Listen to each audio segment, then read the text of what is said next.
সংখ্যাদেরও যে একটা পরিবার থাকতে পারে, এটা কি কখনো ভেবে দেখা হয়েছে?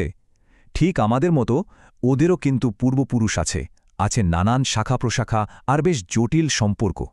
চলুন আজকের এই আলোচনায় আমরা সংখ্যার সেই বিশাল বংশলতিকার গভীরে একবার ডুব দিই। তো আমাদের এই যাত্রাপথটা কী রকম হবে? আমরা শুরু করব সংখ্যার বিশাল জগৎ দিয়ে, তারপর দেখব মূলদ আর অমূলদ সংখ্যা কাদের বলে, আর একদম শেষে আমরা 0, 1 এই মৌলিক সংখ্যাগুলোর জগতে প্রবেশ করব।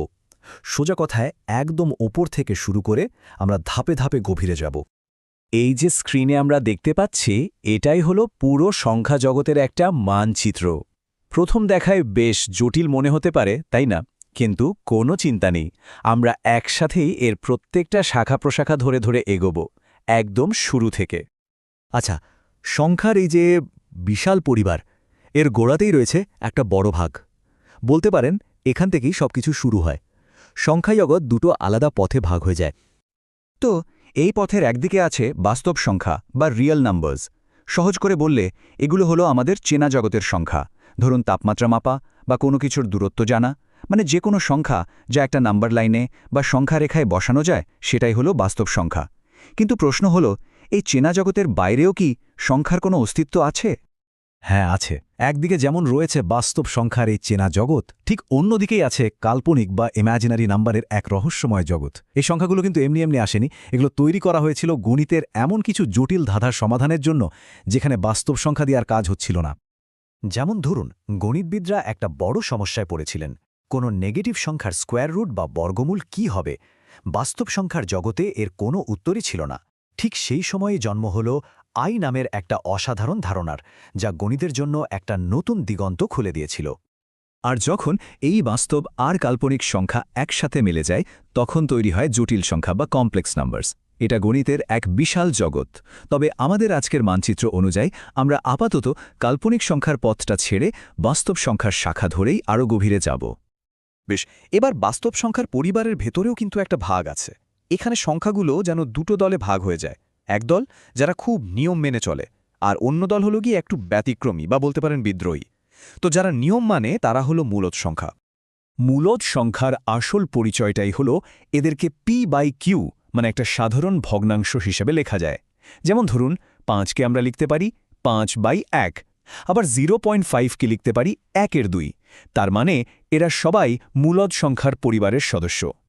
তাহলে নিয়ম মানা সদস্যদের কথা তো হলো, এবার আসা যাক পরিবারের সেই সব রহস্যময় বিদ্রোহী সদস্যদের কথায়, যারা এই ভগ্নাংশের সহজ নিয়মটা একদমই মানে না।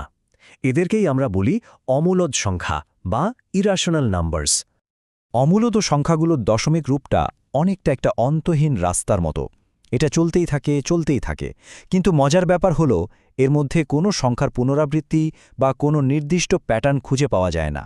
আর এই কারণেই এদেরকে ভগ্নাংশ হিসেবে প্রকাশ করাও অসম্ভব।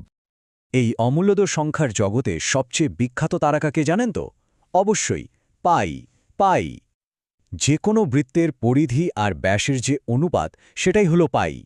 এ দশমিকের পরের সংখ্যাগুলো অনন্তকাল ধরে চলতে থাকে, কোনো প্যাটার্ন ছাড়াই। এটা গণিতের অন্যতম আকর্ষণীয় একটা ব্যাপার, তাই না? আচ্ছা, অমূলদ সংখ্যার রহস্যময় জগৎ থেকে বেরিয়ে আমরা আবার মূলদ সংখ্যার সুশৃঙ্খল পরিবারটার ভেতরে ফিরে আসি। চলুন দেখি এর ভেতরে আর কি কি উপশাখা আছে, যাদের সাথে আমাদের প্রায় প্রতিদিনই দেখা হয়।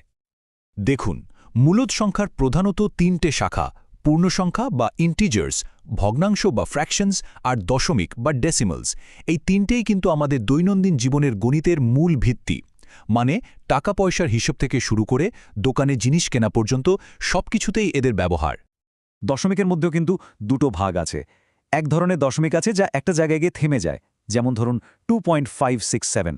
আরেকটা ধরন আছে যেটা থামে না, চলতেই থাকে, কিন্তু একটা নির্দিষ্ট ছন্দে বা প্যাটার্নে, যেমন 2.512512512। এই যে একটা প্যাটার্ন আছে, ঠিক এই কারণে এটাও মূলদ সংখ্যার দলেই পড়ে। এবার আসি পূর্ণ সংখ্যার কথায়। পূর্ণ সংখ্যা হল সংখ্যারেখার একটা কমপ্লিট ছবি। মানে এখানে শুধু পজিটিভ সংখ্যাই নয়, শূন্য এবং সমস্ত নেগেটিভ সংখ্যাও আছে। লাভ ক্ষতির হিসাব বা তাপমাত্রা হিমাঙ্কের উপরে না নিচে, এই সব কিছুর ধারণা কিন্তু এই পূর্ণ সংখ্যা থেকেই আসে। বেশ, আমরা এখন সংখ্যার বংশলতিকার প্রায় মূলে বা একেবারে গোড়ায় চলে এসেছে। আমরা এখন গণনার সেই মূল ভিত্তিগুলো দেখব যেগুলো আসলে পূর্ণ সংখ্যার পরিবারের ভেতরেই একটা আর একটার উপসেট হিসেবে থাকে। সম্পর্কটা বেশ মজার দেখুন। যদি আমরা সমস্ত পূর্ণ সংখ্যা থেকে শুধু পজিটিভ সংখ্যা আর শূন্যকে আলাদা করি, তাহলে আমরা পাই অখণ্ড সংখ্যা বা হোল নাম্বারস। এবার এই অখণ্ড সংখ্যার দল থেকে যদি শূন্যকে সরিয়ে দিই, তাহলে যা বাকি থাকে সেটাই হলো স্বাভাবিক সংখ্যা বা ন্যাচারাল নাম্বারস, মানে যেগুলো দিয়ে আমরা গুনতে শিখি। 1, 2, 3। তার মানে প্রত্যেকটা স্তর তার আগেরটার চেয়ে একটু বেশি নির্দিষ্ট। এই একটা কথাই কিন্তু পুরো পার্থক্যটা পরিষ্কার করে দেয়, তাই না? স্বাভাবিক সংখ্যা হলো গোনার জন্য, আর অখণ্ড সংখ্যাও গোনার জন্য। তবে তখন যখন গোনার মতো কিছুই হয়তো নেই, মানে পুরো পার্থক্যটা কিন্তু শুধু ওই শূন্যকে ঘিরেই। তো আমাদের এই যাত্রার শেষে এসে আমরা যদি আবার পুরো মানচিত্রটার দিকে তাকাই, তাহলে কি দেখতে পাই? আমরা দেখি যে প্রত্যেকটা সংখ্যা, সে বাস্তব হোক বা কাল্পনিক, মূলদ হোক বা অমূলদ, সবাই কিন্তু একটা বড় সুশৃঙ্খল আর যৌক্তিক সিস্টেমের অংশ। কিন্তু গণিত তো কখনো থেমে থাকে না। তাই শেষ প্রশ্নটা হলো, সংখ্যার এই যে বিশাল বংশতালিকা আমরা